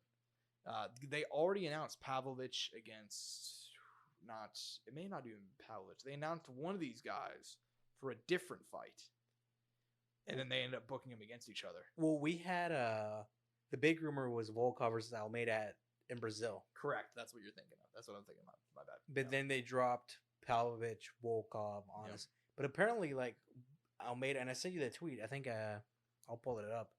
But that fight was genuinely like actually in the works, and then this got announced, or this rumor got announced. Well, apparently, yeah. Both guys have come out and said, both of their camps have come out and said, like, first of all, not only did we not agree to this fight, they're training partners. Well, here you go. The early announcement, well, okay, so Volkov and Almeida was 100% legit. This is be our boy Marcel Dorf on Twitter, by the way, always putting out a bunch of Shout noise. out. Yeah. The UFC made a switch. Almeida is expected to remain on 302. A new opponent is to be determined still. Yeah. So there we go. Yeah, I mean, and also Pavlovich and Volkov. I don't know how friendly. Apparently, they are friends and they train together. I don't think they're at the same gym, but there's some overlap there. Uh-huh. And they're like, yeah, like we don't want to fight each other, but like. We'll see.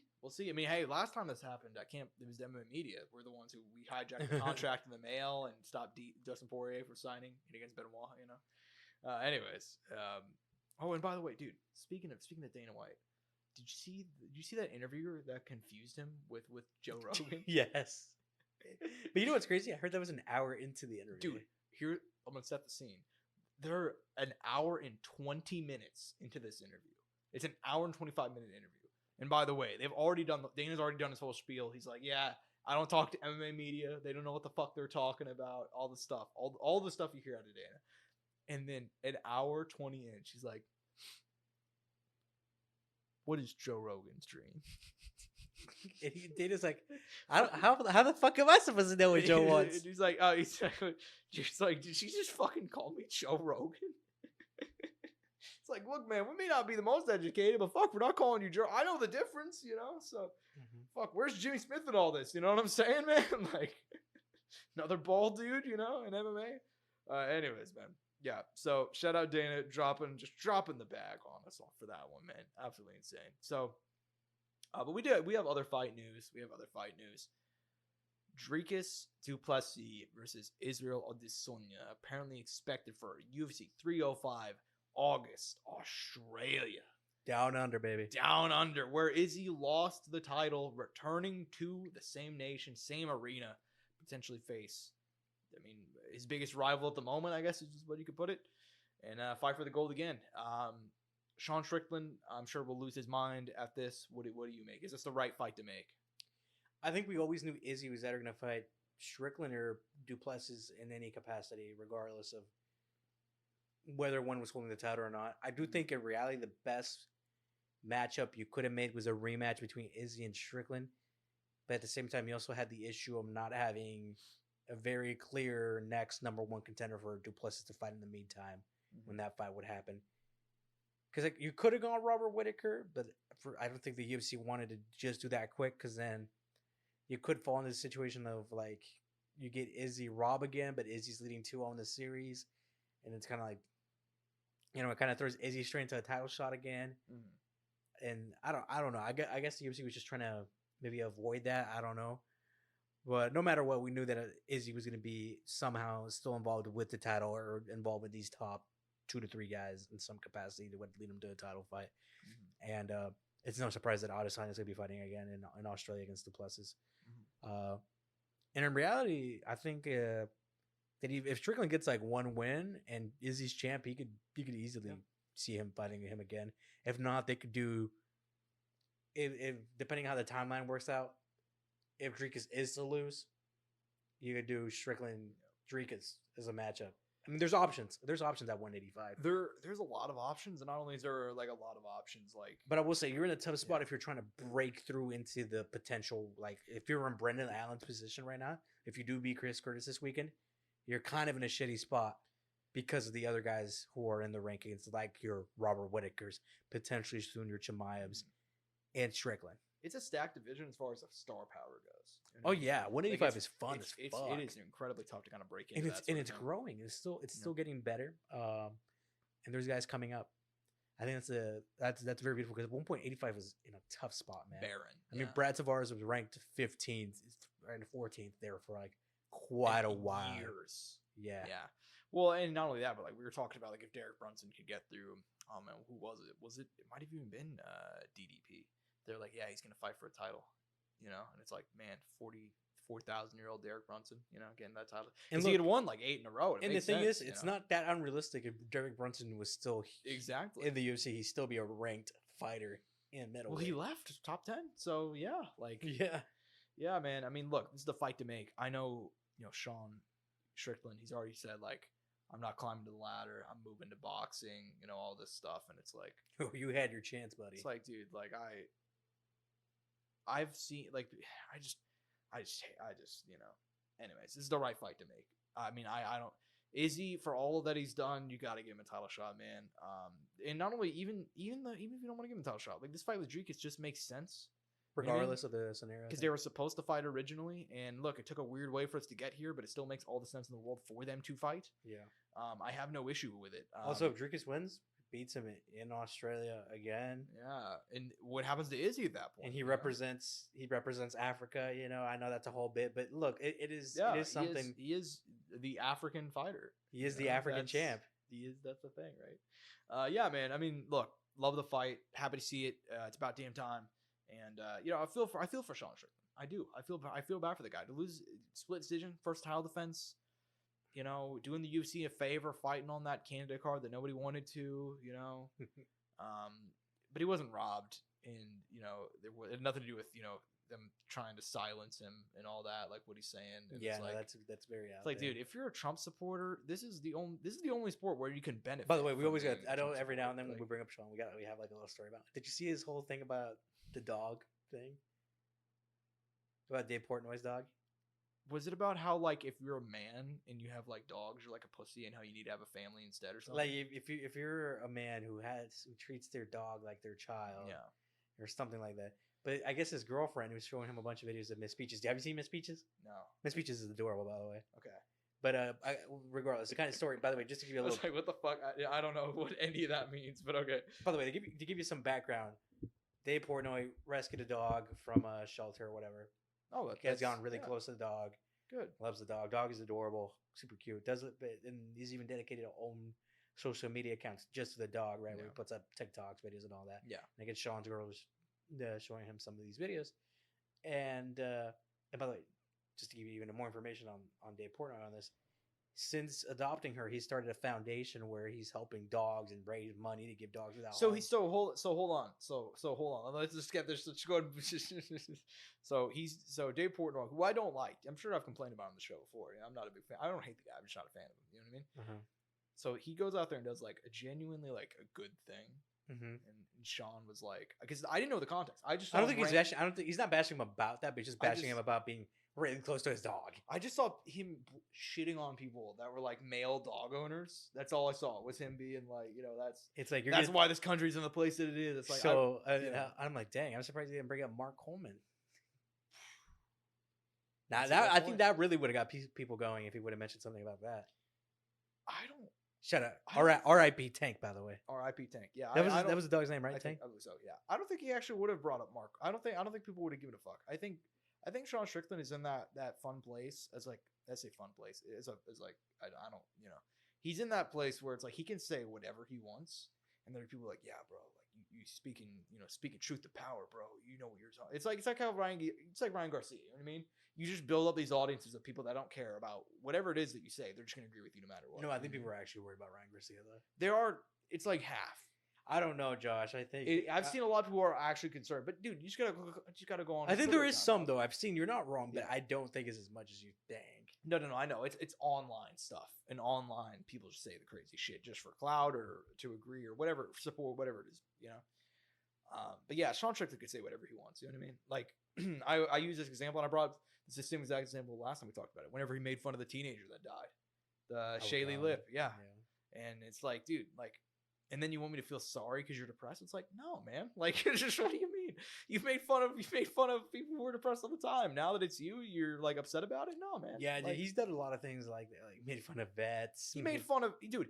He'll sit 1 week, and I understand why he does these things. He's legitimately mentally ill. He's an actual fucking crazy person, right? Because like this is a true story. I don't know if I've been told this story in quite a while, so I'll bring it in because we have like a newer audience, whatever. Are you gonna make a clip out of this, by the way? I probably will. Yeah. Man, Sean Strickland's really gonna come after us after this one. I don't give a what's he gonna do? He'll beat me up. Not the first time. Sorry, Sean. But anyway, so yeah, it's like oh my god, a UFC fighter beat up an average guy. Yeah, what? It's like the guys in our comment section who were like, bro, you shouldn't say that about that fighter. He can whoop your ass. It's like, dude, yeah, like I have like. I'm a podcaster, just giving my opinions. Like I'd hope that Francis Ngannou could fuck me up, you know, like out of all the fighters too. Yeah, exactly. But anyway, so Sean Strickland, there's a funny story, right? Because now Sean Strickland is super hyped. Everybody loves him. He's as big as Conor McGregor, according to Lower Sanko or whatever. This was back in 2019. I want to say it was the last time he fought in Canada. And this is not, I'm relaying the story, so I'm not going to tell the original person's story, but somebody I knew was interviewing Sean Strickland back in 2019, so 5 years ago. And it may not even been 2019. It could have been before that, actually. And he was a normal guy. And then as soon as the camera was turned off, he started talking to me about how he's a neo-Nazi and about how, or he used to be a neo-Nazi and how, he just had all this crazy shit to say about Hitler and all this stuff. And it's like, no, man, he's just an actual crazy person. This is not an act. That's just Sean Strickland. The cameras were off. It wasn't rolling, you know? So, he's a crazy guy, and that's why he says some of the things, but it's also I'm not going to feel sympathy for you, man. Was this when he was still Tarzan? Was this when he had the long hair? I want to say it was around that time, yeah. Dang. So, yeah. Yeah, he's a crazy, so it's I'm not going to feel bad for you, Sean. Come on, man. He's like, and that's funny enough because I brought up Ryan Garcia.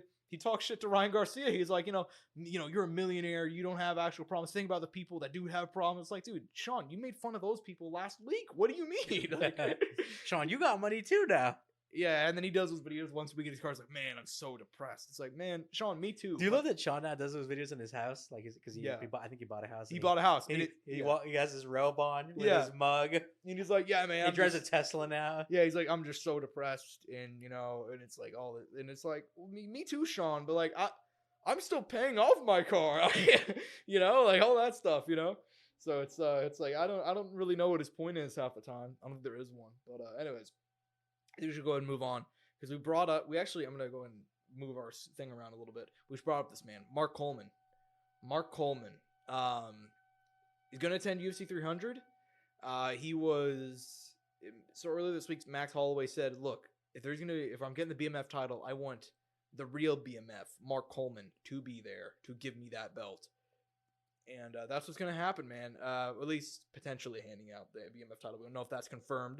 But at the very least, Mark Coleman, UFC's flying him out. They're going to have him front row, UFC 300.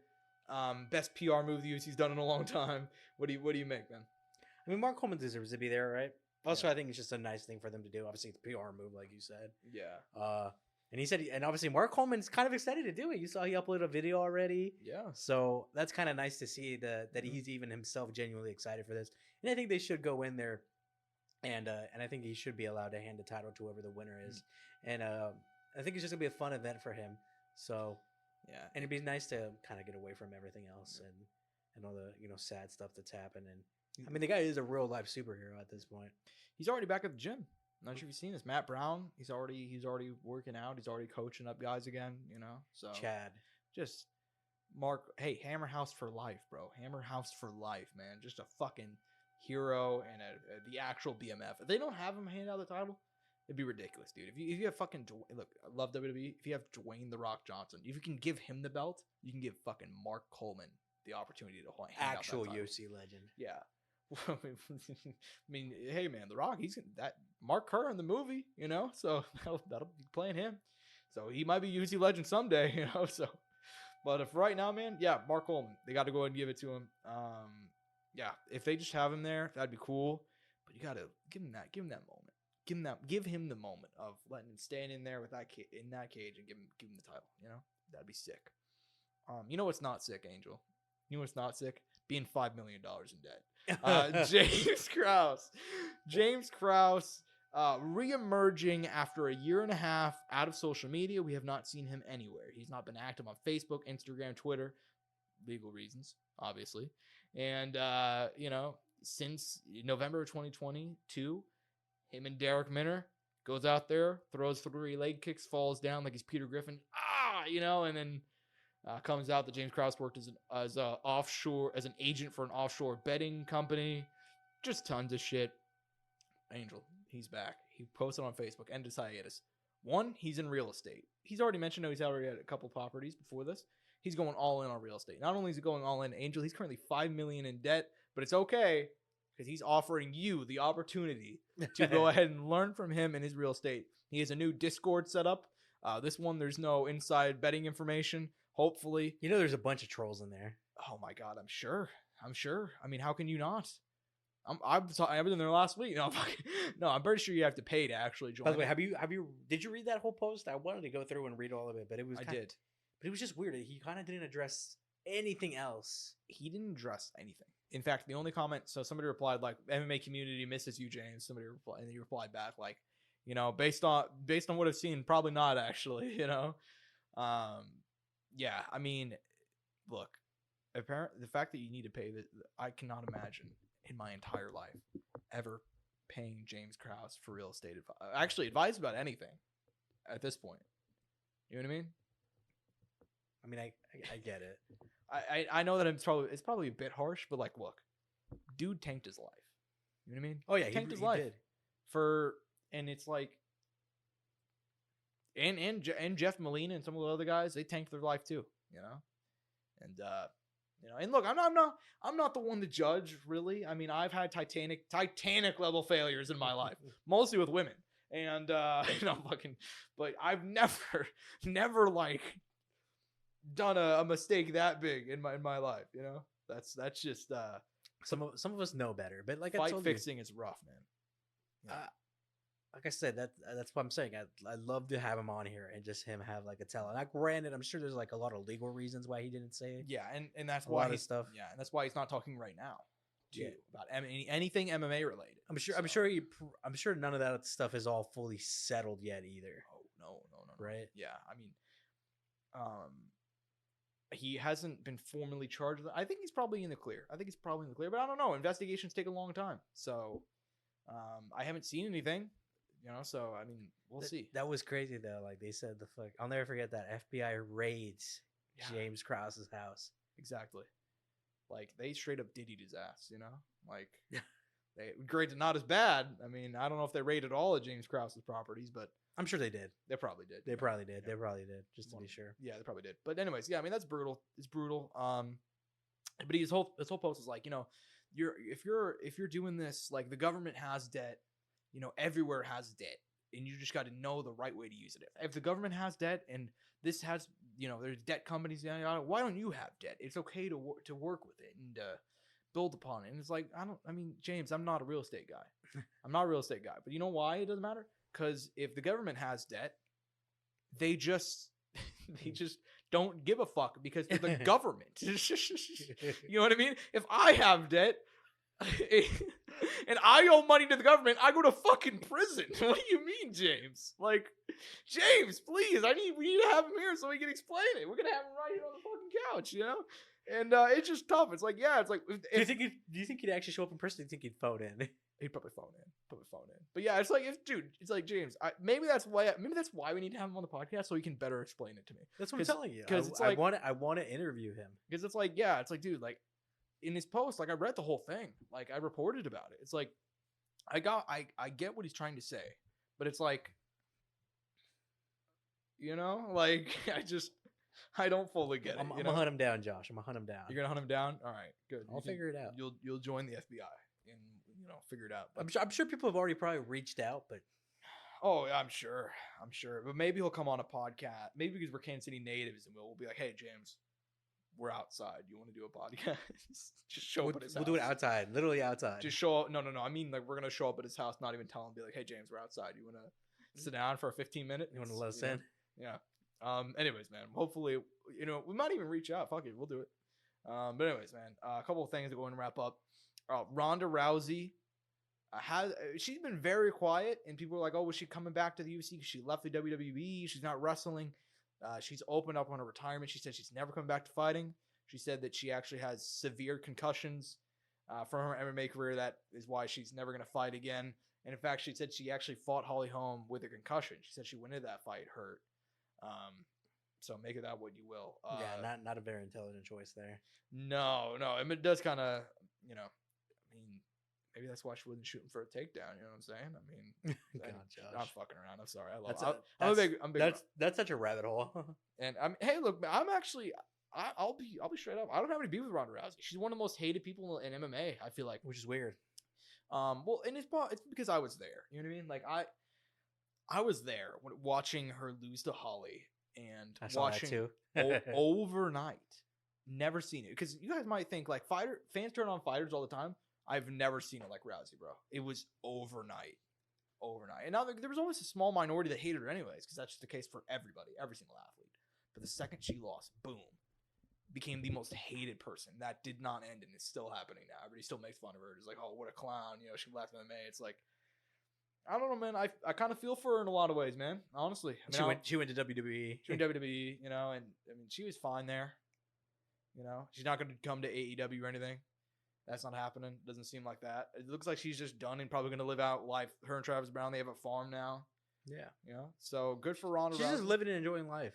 Yeah, I mean, I don't hold any ill will towards her, and why would I? I mean, she's put on some banger fights, man. I mean, I got respect for anybody that steps in the cage and is willing to, and especially the things that she did too. I mean, she's like an advocate too for stuff, right? She helped sign that not sign. She was an advocate for that California bill, the fighter pension bill. Mm-hmm. So if you fought in California, I don't remember the amount of times, you will be entitled to like certain earnings from California events, which actually, I mean, it's kind of fucked up to say. It kind of backfired in a lot of ways, because then the UFC threatened to be like, hey, we're not going to California anymore. We're not going to Cali. But they won recently, so. But then you know what happened? Cali, spineless. They're spineless athletic commission. They're like, hey, buddy, actually, don't leave. We legalized power slap. Don't go anywhere. Dana, please. Like, just like, you can put two guys slapping all day, man. We don't give a fuck, you know? And then I have to go and watch MMA media members who know better be like, yeah, man, California's the best athletic commission around, bro. Like we didn't just see it happen. Like, what do you mean? Like, anyways, yeah. So, as far as Ronda Rousey goes, are you telling me power slap's not the future of the world, Josh? It's not going to be the most competitive thing. You know how I know Dana White's in his Tony Ferguson era of promotion. Jesus. You know how I know that? Because instead of promoting kickboxing or Muay Thai or even boxing, Dana's a fucking billionaire. He has the money to do whatever it is that he wants. Is he actually a billionaire? Can we actually look that up? He may not be a billionaire. He's actually very close. At the very least, TKO. Can we look up Dana White net worth? We're pulling it up. Obviously, this is not going to be fully accurate or accurate if at all. So that was $500 million in 2019. It is not. I can't find anything other than $500 million. And I'm sure it's probably gone up a little bit. I'm sure it has. So fine.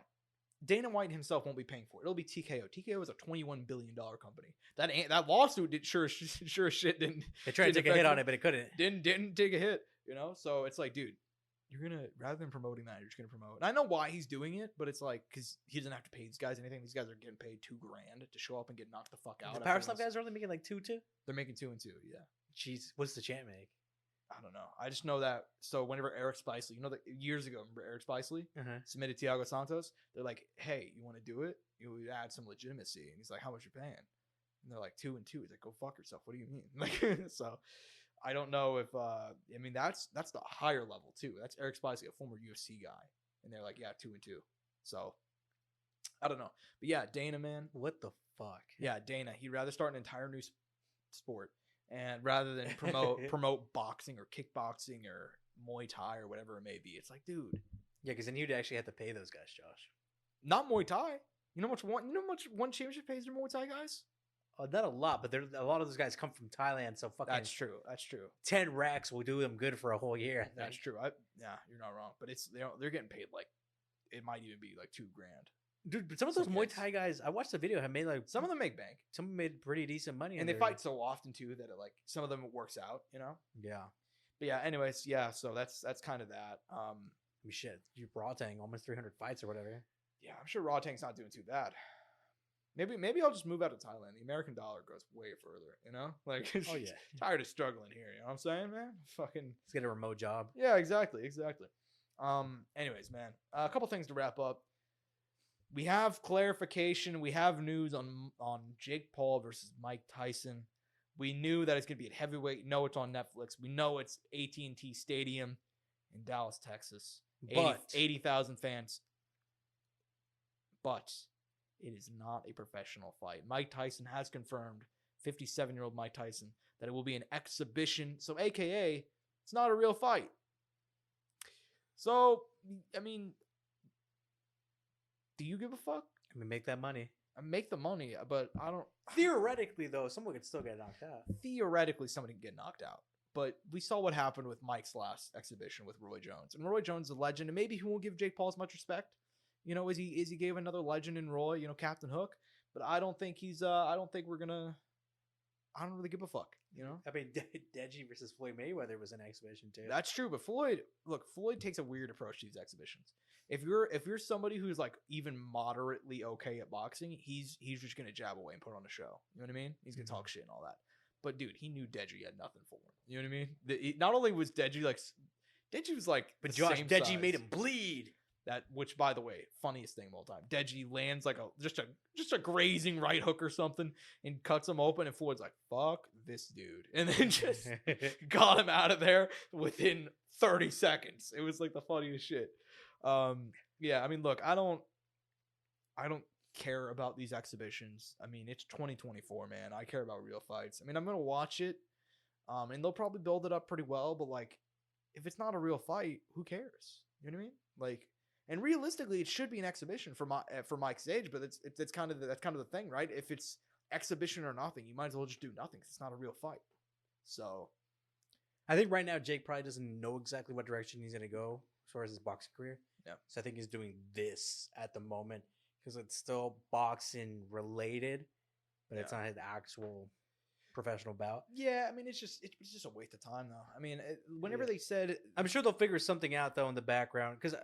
Once again, I bet you they'll make an announcement like a month or two later after that bout happened. Or maybe even that same night. Yeah.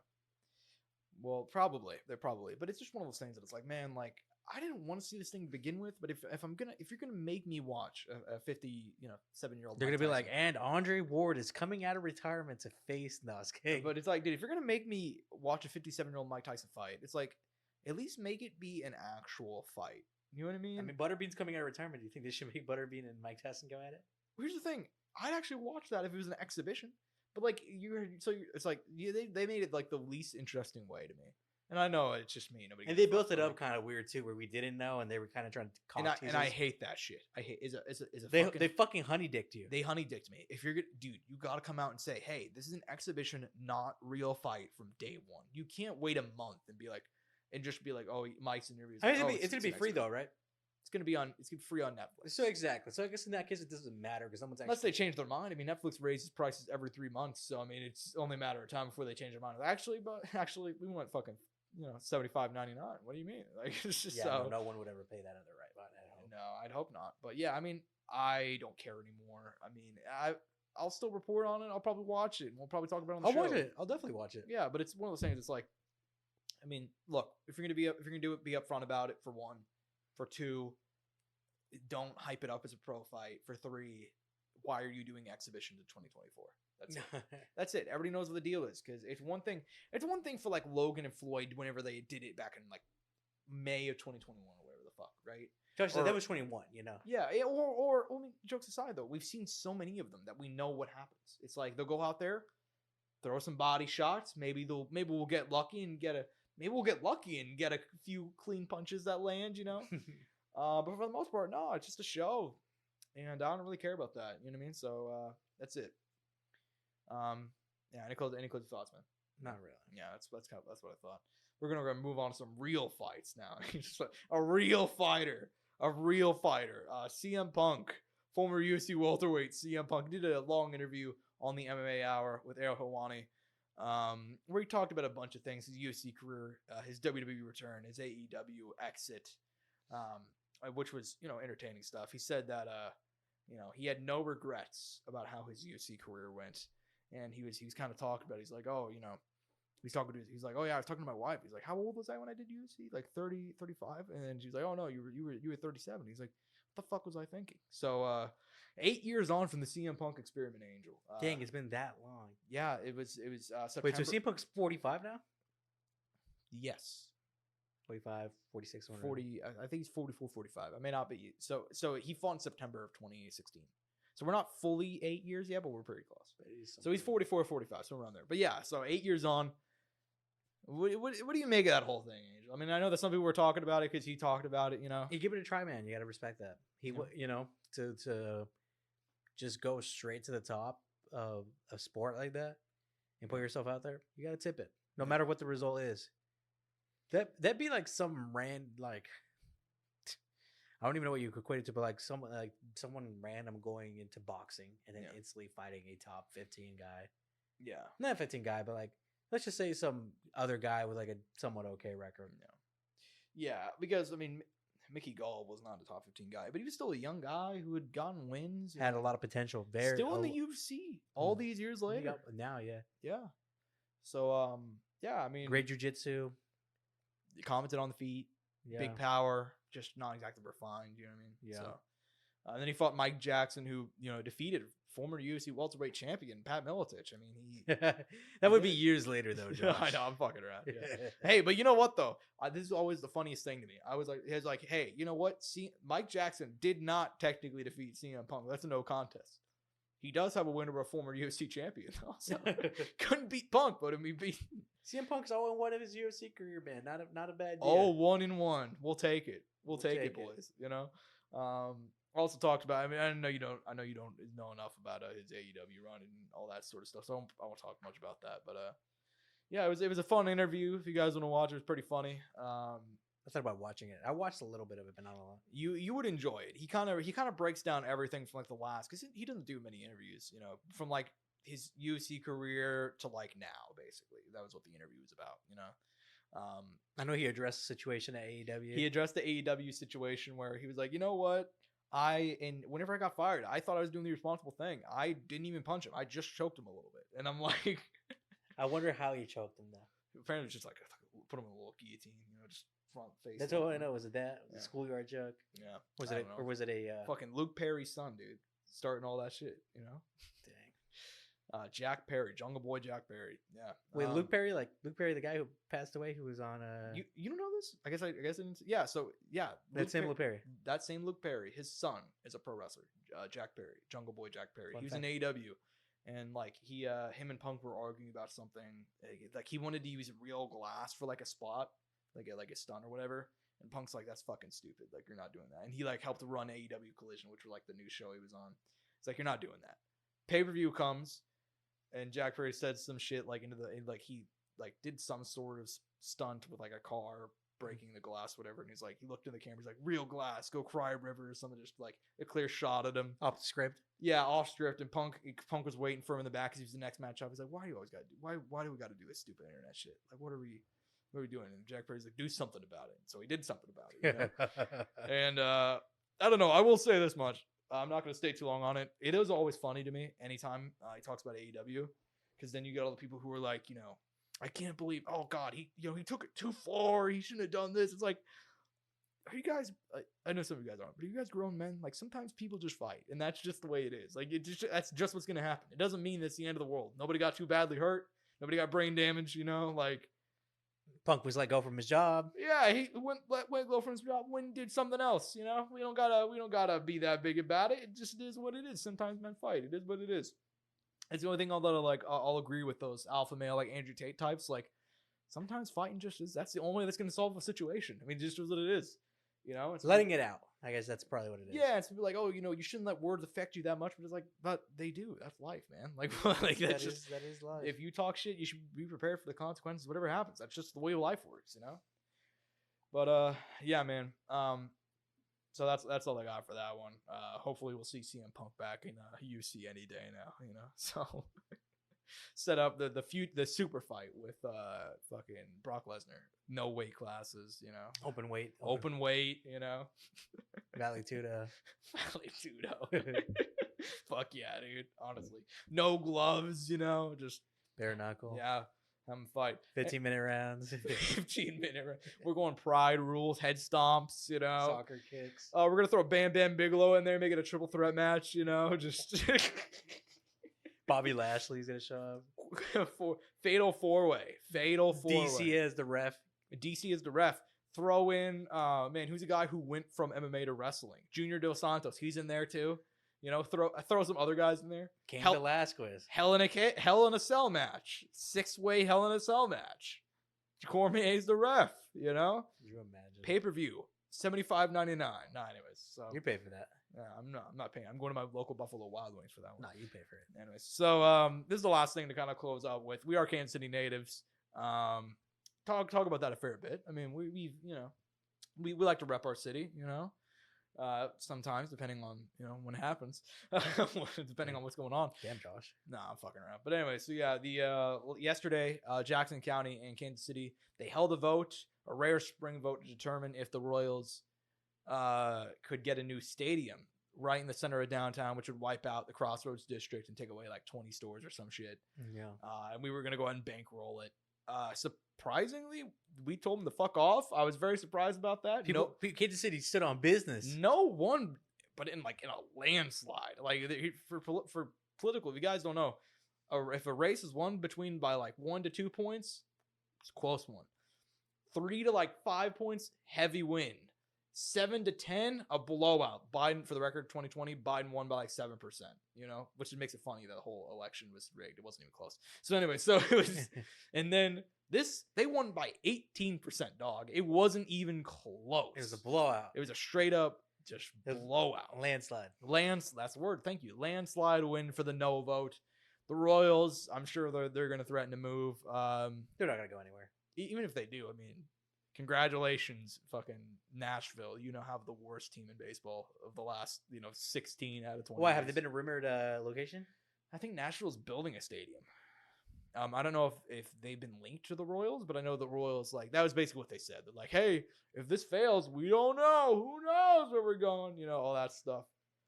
And they still voted no. I was very surprised about it, man. So, yeah, man. I mean, if you, I know you didn't vote, if you would have, I'm assuming you were probably a no, if I had to guess. I was indifferent. You were indifferent? Yeah. I really didn't care about the result. Yeah.